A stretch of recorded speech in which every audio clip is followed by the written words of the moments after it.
Bueno, nosotros somos el equipo 6 y vamos a hablar de revisiones sistemáticas. Y para esto primero tenemos que definir qué es una revisión sistemática. Eh, Va a ser la síntesis de la mejor evidencia disponible que se encuentra en la literatura para responder una pregunta concreta mediante la aplicación de metodología explícita y rigurosa. Se utiliza un procedimiento de estudio de investigación. Además, esta revisión sistemática es una herramienta que nos va a ayudar en la toma de decisiones de la práctica clínica y actualmente ya existen directrices establecidas como las directrices PRISMAS que nos permiten realizar una buena revisión sistemática.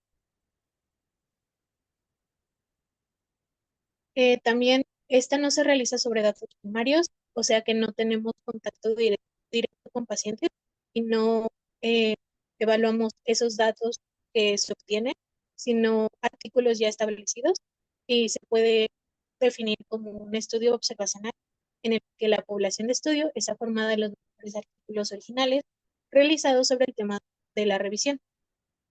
También no debemos confundir una revisión sistemática con un metaanálisis, ya que el metaanálisis es un procedimiento que se enfoca más en el estudio de los resultados obtenidos de diferentes estudios para obtener una estimación conjunta, mientras que la revisión sistemática es sobre todo el artículo final.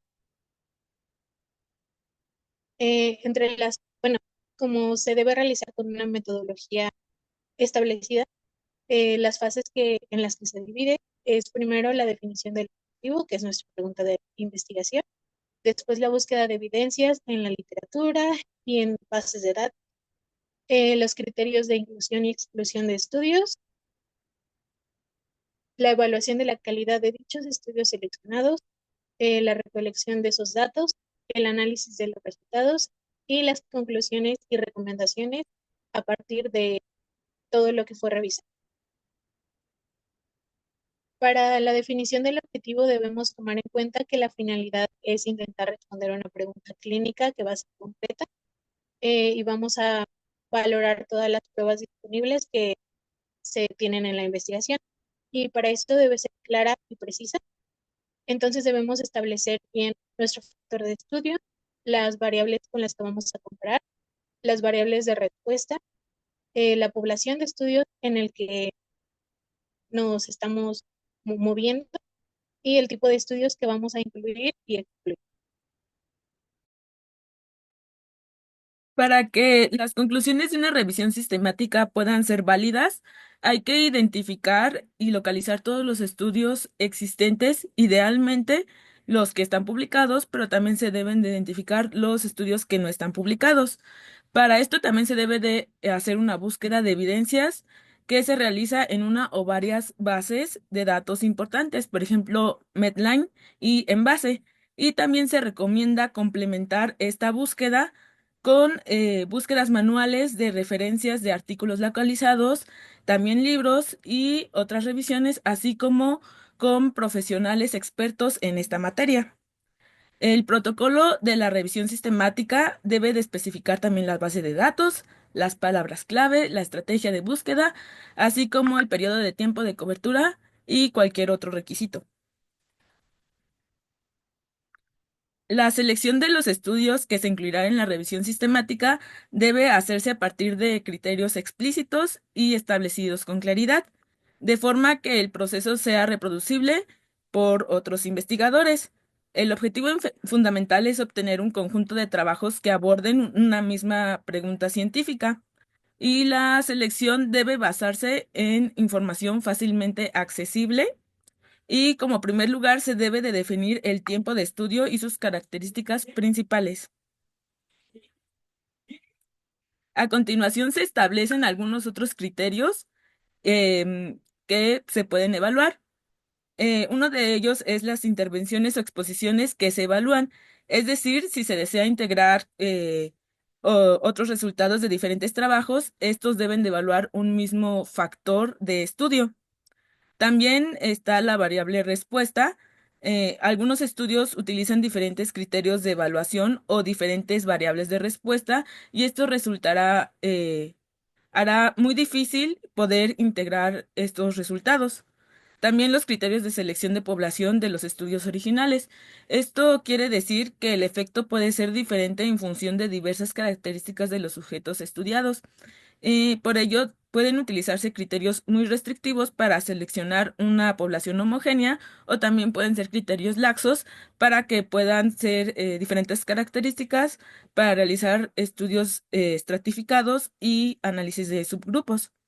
También hay que considerar el tamaño mínimo muestral, la duración del seguimiento y la exhaustividad de la información.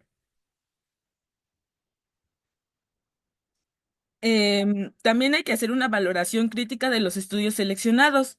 Idealmente solo se deberían incluir en una revisión sistemática aquellos estudios con una calidad mínima suficiente para asegurar que los resultados puedan considerarse válidos.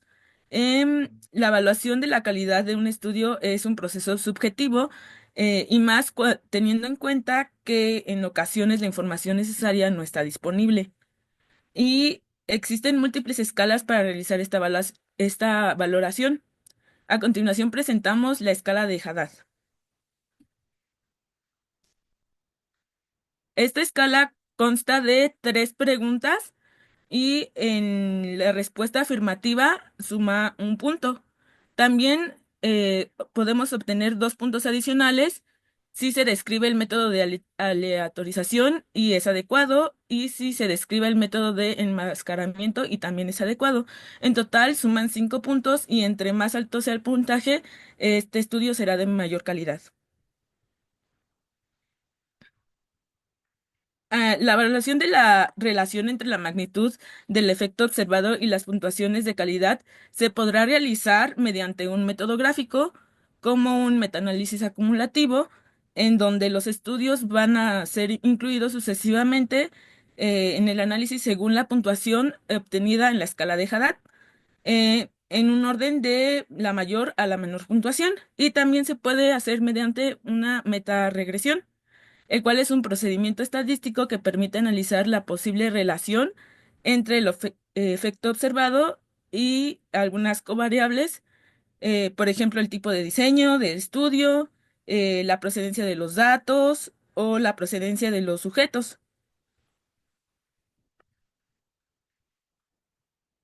Es conveniente también registrar el cumplimiento de los criterios en los estudios candidatos, ya que se recomienda hacer un análisis de sensibilidad posteriormente, repitiendo el metaanálisis en función de diferentes criterios de inclusión y de exclusión también para examinar el resultado final y las conclusiones de la revisión sistemática y comparar si cambian en función de dichos criterios.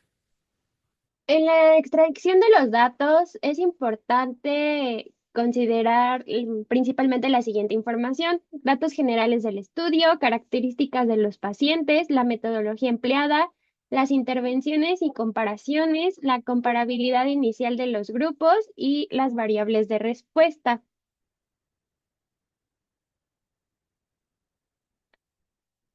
En los resultados del estudio es importante el uso del sistema de clasificación, si es único o comparable, la elección de un estimador común o, en dado caso de no estar disponible, calcularlo, el contacto con los investigadores en caso de que exista algún dato faltante, y en el proceso de extracción es importante considerar que debe de ser realizado por al menos dos revisores independientes y se debe evaluar la concordancia para asegurar la calidad y la objetividad, y se debe controlar los sesgos mediante el desconocimiento de los autores y las fuentes en esta búsqueda. La estrategia de análisis. El último paso de la revisión sistemática es la combinación estadística de los distintos estudios o el metaanálisis para obtener un resultado global que estime el efecto real de la intervención, exposición o la prueba diagnóstica en el estudio. Las ventajas potenciales de este metaanálisis incluyen el aumento de la potencia estadística y de la precisión de los resultados, así como poder responder preguntas no abordadas en los estudios individuales. La estrategia para realizar el análisis se divide en estas etapas: decidir si es adecuado realizar una integración de los estudios, decidir qué comparaciones se van a hacer, analizar la heterogeneidad de los estudios, calcular el estimador global del efecto del metaanálisis si es necesario, presentar la gráfica de los resultados en conjunto, analizar los subgrupos, analizar la sensibilidad, evaluando la robustez y la heterogeneidad, evaluar la existencia del sesgo y realizar pruebas para detectar diferencias sistemáticas entre los estudios. Las revisiones sistemáticas pueden tener sesgos. Uno de los principales es el sesgo de publicación, porque no todos los artículos tienen la misma probabilidad de publicarse. Los que tienen mayor probabilidad de publicarse son aquellos que son estudios multicéntricos, tienen financiación externa o presentan resultados estadísticamente significativos. Además, tenemos otro sesgo que es el idioma inglés. La mayoría de artículos publicados en revistas prestigiosas son aquellos que tienen resultados positivos, mientras que aquellos que tienen resultados negativos o no estadísticamente significativos se publican en revistas locales, lo que sesga que en las revisiones sistemáticas se concentren principalmente artículos en inglés. Tenemos también el sesgo de las bases de datos. El utilizar una sola base de datos sesga la revisión sistemática porque no tienen la misma cobertura. Por ejemplo, en las principales bases de datos que son Medline y Embase, solo el 2% de todas las más de 4.000 revistas indizadas que tienen proceden de países en vías de desarrollo. Eso quiere decir que en las revisiones sistemáticas vamos a tener un poco menos o muchísimo menos datos de países en vías de desarrollo. Además, los artículos de revistas que no están indizadas suelen ser más difíciles de localizarse. Y siguiendo con lo que les comentaba anteriormente, los artículos en revistas indizadas, además de que los artículos que reciben resultados positivos que están en inglés, se suelen publicar más y además se suelen publicar en revistas indizadas. Tenemos el sesgo por datos ausentes o de mala calidad. Este sesgo es principalmente en aquellos artículos no publicados, porque como habíamos comentado al principio, las revisiones sistemáticas también incluyen artículos no publicados y estos artículos suelen eliminar o excluir datos, ya sea porque no tienen una representación significativa, por decisión del investigador o entre otras cosas, pero esto puede sesgar las revisiones sistemáticas. Y finalmente tenemos los últimos, el sesgo de citación, que aquellos artículos que tienen resultados positivos y que de por sí ya tenían una mayor posibilidad de publicarse, también reciben una mayor citación que aquellos que tienen resultados negativos. También tenemos sesgos de publicación doble que puede causar que si no se identifican artículos en donde la fuente principal es la misma, esto puede hacer que en las revisiones sistemáticas nosotros identifiquemos o nosotros tengamos una sobreestimación del efecto que estamos investigando. Y tenemos el sesgo de definición de los criterios de inclusión. Esto porque quien hace los criterios de inclusión son un equipo de investigadores que ya están familiarizados con el tema. Esto quiere decir que generalmente ellos ya conocen los principales estudios publicados, lo que puede sesgar su visión al momento de determinar los criterios de inclusión. Las revisiones sistemáticas que utilizan datos de pacientes individuales suelen basarse en los datos originales de los artículos, pero a veces presentar así los datos dificulta su revisión por las diferencias en los criterios de edad, la falta de los resultados estratificados. La solución a esto es recopilar los datos individuales de los investigadores para incluir toda la evidencia relevante y aplicar el principio de intención de tratar. Algunas ventajas de realizar las revisiones sistemáticas con datos de pacientes individuales es analizar los datos de supervivencia, facilitar el análisis de subgrupos con definiciones comunes, mejorar el control de la calidad de los datos mediante la validación y la corrección, detectar fácilmente desviaciones en los protocolos, actualizar la información de seguimiento y facilitar la estandarización de las medidas de los resultados. Al momento de realizar revisiones sistemáticas, se ha planteado, o a veces se realiza con estudios observacionales, sin embargo, hay unas controversias respecto a esto, porque al combinar diferentes diseños, entre ellos casos y controles o estudios de corte, esto puede afectar en el análisis de la revisión sistemática.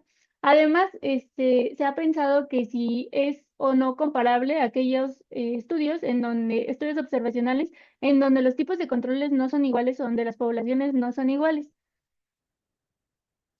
Y es por ello que hay una postura dividida respecto a ello.